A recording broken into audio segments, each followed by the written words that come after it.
And one particularly vocal group here at the Civic Center was a group of miners positioned right behind Donald Trump. And I spoke with one of those miners who says that this is an issue that is important to his entire family. Now, residents tell me that the water line came clear above this sign here, which you can see is even taller than my car. And that's why the devastation here was so bad and why many residents have decided to leave this area for good. While most of the flood survivors are sleeping in here in cots in air conditioning, Mr. Shiflett sleeps out here with the dogs in the 90-degree heat. Now, anyone who's been in the area on game day knows that this parking lot, along with pretty much every parking lot in Huntington, is filled with tailgaters. That's why Goebel says that he's not too worried about fans getting out of hand. Now, I spoke with one of the volunteers here who said she hates to see all of the negative posts and pictures on Facebook because all it really does is hurt these guys. Well, good evening, and thank you for joining us for Newswatch 6. I'm Rachel Ayers. Fayette County deputies say a man was arrested after he beat up his stepdaughter and caused extensive injuries. 6 deputies from the McDowell County Sheriff's Office are scheduled to be laid off at the end of the year due to budget problems. A federal appeals court has affirmed the conviction of former Massey Energy CEO Don Blankenship in connection with the deadliest U.S. mine disaster in 4 decades. There's just no hope. I mean, people are just not even looking for work, and there's none to be found. Drive through McDowell County, and it won't take long to see who is the most popular presidential candidate. In fact, in this year's primary election, a higher percentage of people in McDowell County voted for Trump than anywhere else in the country. So what about the Republican nominee speaks to this county? We're going to put the miners back to work. We're going to put the miners back to work. Years ago, McDowell County was nationally recognized as an epicenter for coal producing, and residents believe they can get back there with the help of Trump. There's a lot of coal still in this state. I mean, it's not just us, it's Kentucky, you know, and we just definitely need his support. Now, Hillary, she's made it very clear that she's not for this state, you know, as far as the coal miners are concerned. Drive these roads and you'll find plenty of out-of-work businesses, such as this coal processing center just outside of War. And in a county that's literally ran on coal for years, they say the only option is Donald Trump. And due to this lack of jobs, many people have resorted to drugs. The county has the highest rate for drug overdoses in the state. People have turned to, alternative means of trying to make a living and hiding their anxiety and fears, and because of the shutting down of the mines. Matt Detch is a Democrat running for the U.S. House of Representatives 3rd District. He says although Trump is a Republican, he can see why so many people are drawn to him. McDowell County is the poorest county in the entire country. They're really feeling, I think there's a lot of anger and a lot of animosity toward the system, whether it's the economic system or politics that exists currently. And I think that Donald Trump represents an anger and a frustration with an existing system, and that resonates with people. Jessica Harmon was a longtime Democrat, but is now an avid Trump supporter. From the time I was 18, I was a Democrat. And then when I became 44, I changed because 83 years of Democrats running this state has just really gone downhill. There's nothing here. There's no jobs. From the time I was a little girl, the things that was here in this town is not here no more. And as for Trump's previous statements on women, well, she just doesn't care. One of the real big things I liked about him is because he was not politically correct. He hasn't been politically correct. If he said those things, he said them.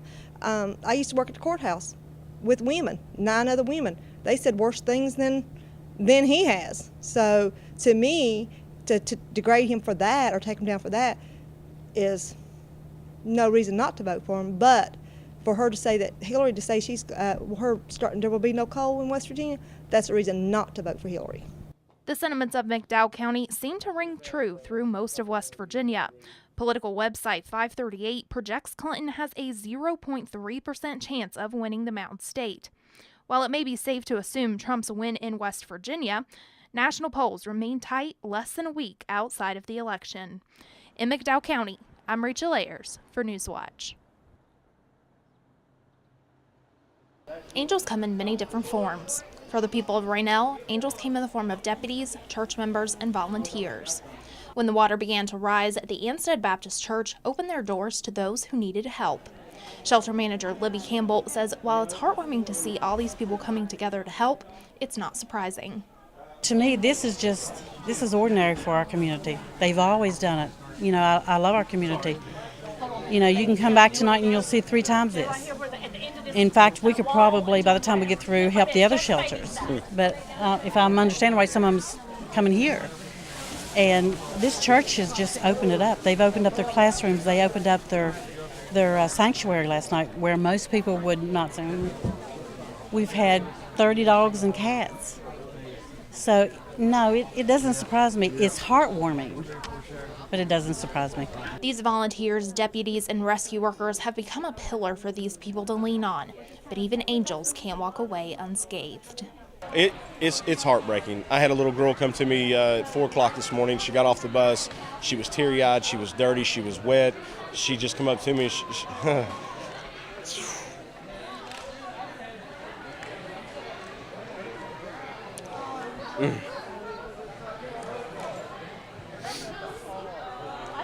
She just asked if she could have a pair of shoes.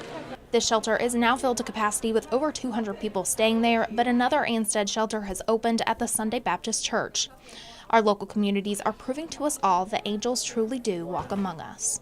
In Anstead, I'm Rachel Ayers for Newswatch.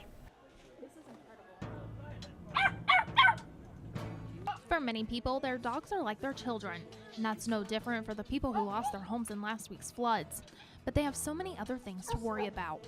That's why Fred Shiflett has been a kind of guardian angel. The volunteers over at the church, they were taking care of people and everything else, so somebody had to take care of the dogs, you know. And that's just one less thing they had to worry about. But Fred says he's just doing what has to be done. Somebody's got to make sure they got water and shade.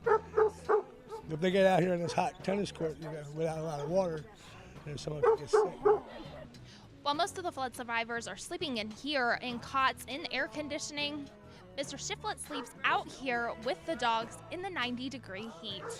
Because if one of them just gets out, or they get get together and get to arguing and fighting around, somebody's got to be here to take care of it. Yeah. And Shiflett is trying to rebuild his life as well. We were stuck in the attic overnight. We had the water come in, so we climbed up and got in the attic with my daughter, my niece, and my sister. And they came the next morning and got us out by boat. Jasper Jones and his dog Bo Cephas are staying at the shelter. Jasper says it means a lot to know his dog is taken care of because leaving him behind just wasn't an option. We got told it was coming up, watched out the window, and I seen it was coming up faster and faster. Had to get my family out and my dog.